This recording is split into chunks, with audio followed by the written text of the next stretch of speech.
Moko kuom jood bura mawuok Imbo mar Kenya dhiro mondo jatend migawo mar weche SAG Wycliffe Oparanya obi obed jalup jatend Ruto e yiero maduong' ma higa 2027 ka giloso e kinde nyasi mar kanisa Kwisero. Jood burago koni Oparanya owinjo mithuolo mar bedo jatend ODM mondo obed jalup Ruto e bwo winjruok e kind UDA kod ODM. Giluwo ni Oparanya ni kod lony mamalo e weche siasa ma pacho ka kod mar ODM.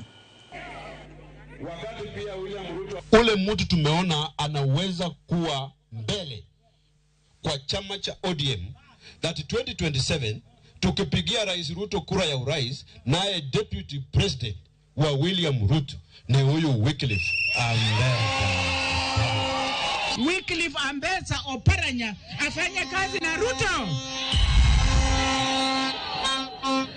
Abantu bekambuli mumekubali sisi tupeleke ng'ombe yetu Wycliffe Ambetsa Oparanya asimame kama deputy president wa Kenya. Na pia nikuje nidhibitishe ya kwamba kando na ile kazi Rais William Ruto akishirikiana na waziri Oparanya na huyu mbunge wetu anafanya hapa Kwisero, hata Kakamega yote hiyo kazi inafanyika.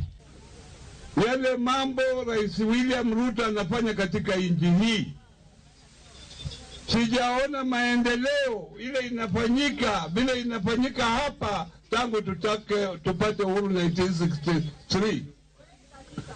Ile imefanyika huku Western. Rais amekuja hapa mara nyingi ukikompea na wale marais wengine ambao waliondoka. Duol mochung'ne kedo kod